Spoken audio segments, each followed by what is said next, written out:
It's August 2, Saturday. I'm Jam of JeromeManchado.com and this is Jam Online TV. So ang Alcatel dumating na ang kanilang bagong octa-core smartphone pero si Cherry Mobile hindi magpapahuli dahil meron silang bagong Tigra tablet and a bagong smartphone na syempre, masa-surprise kayo at baka yun nga yung dahilan kung bakit kayo nanonood ng Jam Online TV. This is the Cherry Mobile Tigra Note 7 and the Cherry Mobile Flare 3. Pero dito muna tayo sa Alcatel One Touch Idol X Plus. So it's the newest flagship smartphone ni Alcatel with an octa-core processor. And of course, this is a flagship smartphone. Expected na meron tayong 5-inch Full HD display. There's a 2GB of RAM, 16GB.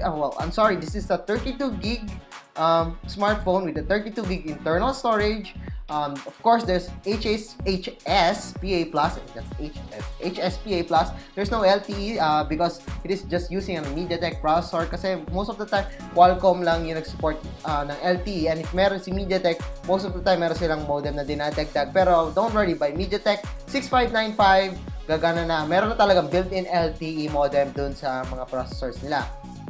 Meron din itong 13.1 megapixel camera, 2 megapixel front-facing camera. There's a 2,500 mAh of battery, which is quite large enough for it. Konti lang, hindi masyado. And meron din siyang JBL earphones kasama sa box. So isipin nyo, meron kayong magandang earphones right after binili nyo yung Alcatel One Touch Idol X Plus. Nakakalimutan yung pangalan. One Touch Idol X Plus. Anyway, it's a 7.9mm thin smartphone, so it's quite thin. Well, not that thick, pero hindi naman sobrang nipis. We have the Gionee Elite S5.5, which is just at 5.5mm thin. Kasi nga, 5.5, diba?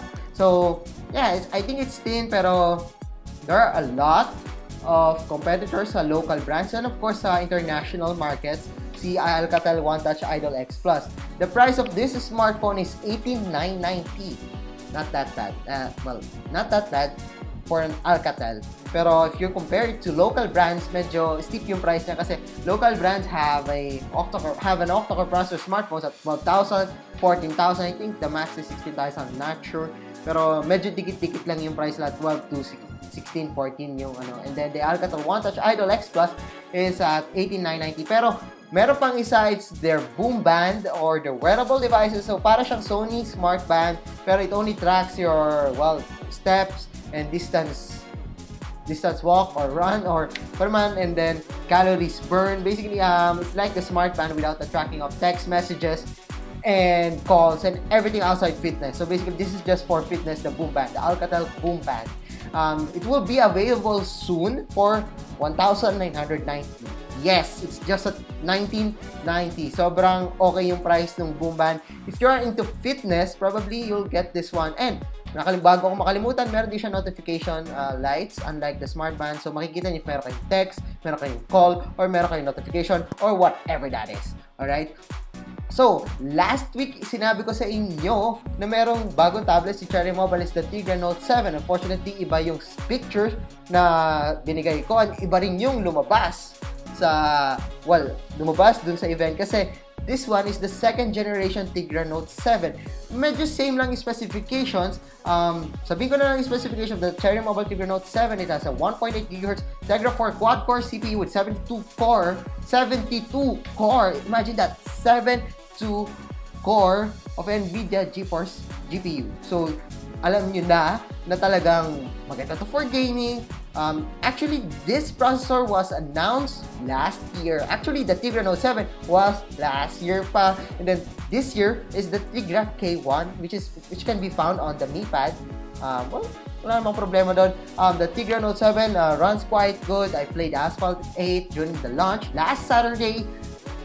Jam Online TV na yun noon, pero yeah, natry ko siya. Kasi Jam Online TV sa umaga and then Tigra Note 7 sa gabi. No, baliktad. Anyway, the Cherry Mobile Tigra Note 7 is powered by Tigra 4 processor. Pero this one, compared to the first generation, this one has a Android 4.4 KitKat and iba na yung likod niya. It's rubbery matte feel niya. And then there's micro HDMI for your gaming needs. Siyempre maganda isaksak yung Tigra Note 7 nyo sa TV and then use a Bluetooth controller to play your favorite games, diba? And then, meron din siyang stylus. Pero the display is not full HD. which is I just expected. The Tigro Note 7 has a 1280 by 720 display. Not that bad. Actually, the display was quite good despite having an HD display. Pero sana nag Full HD sila, pero palagay ko ang dahilan nun is yung battery. Sabi nila mabilis daw madrain, pero I haven't tried. I don't have a review unit. But I want to try the Cherry Mobile Tigro Note 7 kasi maganda siya in terms of gaming. It can reach unto 34,000. Yes, 34,000. That's quite good. That's quite good. Katapat niya yung mga Snapdragon 800 or 801 sa akin. Pero syempre, iba pa rin yung real life benchmarks like using it, web browsing, or whatever gaming that you want. Anyway, dito na tayo sa bago sa Cherry Mobile Flare 3.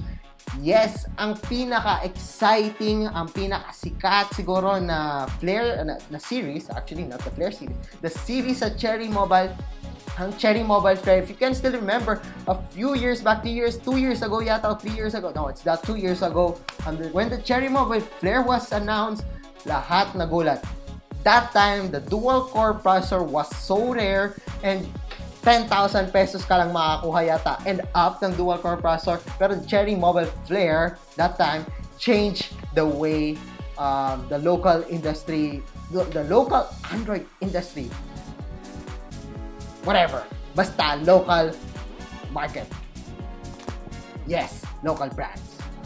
Anyway, the Cherry Mobile Flare 3 has a 5-inch QHD display. Not Quad HD, it's QHD. That's 960 by 540 IPS OGS display. So that's quite good. It's IPS and OGS. There's a 1.3 GHz MT6582 processor. That's quad-core processor. And then there's an 8 GB of internal storage. Imagine nyo, there's an 8 GB of internal storage instead of having the 4 GB internal storage sa most smartphones, especially sa mga local brands. There's a 1 GB of RAM, 8 megapixel BSI camera with LED flash. It's autofocus. Huwag kayo maniwala, may mga nagsasabi na hindi autofocus. It's autofocus. I've tried it. I've seen it. I've tried it. Alright, so there's a 3 megapixel front camera, HSPA Plus, dual SIM of course. It is powered by Android 4.4 KitKat, so medyo exciting siya kasi Android 4.4 KitKat na siya, hindi siya Android 4.3 or Android 4.2. It's Android 4.4 KitKat out of the box. Wala na kayong kailangan update, wala na kayong kailangan isaksak, wala na kayong kailangan putan sa mga Cherry Mobile Solutions Center. Alright, so wala na. Ang isa pang maganda dito ay it's available in 5 colors. 5 colors, yes, 5 colors. It's blue, white, silver, black, and red.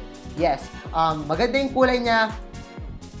Actually, nung na-try ko to, nagulat ako. Maganda yung quality niya compared sa Flare 1 and Flare 2. Solid siya, walang squeaks, walang moving parts, walang hollow feeling. Pag hinawakan mo siya, actually maganda tong Flare 3 and it's the phablet ng bayan. It's 5-inch. Medyo katapat nito MyPhone Rio, except that the MyPhone Rio has an HD display and smaller my internal storage. Pero this one has a larger internal storage. Of course, there's a micro SD card slot. And mas gusto ko yung camera ito. It's 8 megapixel BSI camera with 3 megapixel front camera. So, yeah, I think if you're looking for a smartphone at 4,000 pesos, probably you'll get the Cherry Mobile Flare 3. Kasi, promise, hindi kayo magsisisi. Ang laking upgrade ng Cherry Mobile Flare 3 from the Flare 2. Pero pag tingin nyo sa specs, sabihin nyo, WBGA lang siya, then QHD. Maliit lang siya, diba? Well, sa totoo lang, malaki yung improvement niya para sa akin. Gumanda yung display, sobrang laki ng ginanda display. Kahit QHD lang siya, napakaganda niya kasi it's IPS OGS display. So, yeah. I think that's it lang for this week sa Jam Online TV.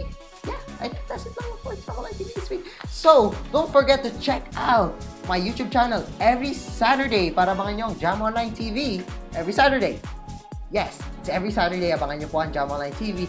So, huwag nyo po kalimutan, bisitahin yung link na to. Ayan po, nasa baba po. It's bit.ly/Jam Online TV. So, be careful with those caps lock dahil hindi kayo makakapunta sa channel ko pag gumamit kayo ng caps lock. Kaya tapos small letters lang. Check nyo yan nasa baba, diba? Check nyo yan. Anyway, so if you like this video, probably you'll like this video. Give us a thumbs up. Makikita nyo po yun sa baba. And if hindi pa kayo nakasubscribe sa channel ko, well, mag-subscribe na po kayo dahil marami pa po akong darating na video na hands-on, reviews, kalokohan, at syempre Jam Online TV. So once again, I am Jam of JeromeMancheta.com and thanks for watching Jam Online TV.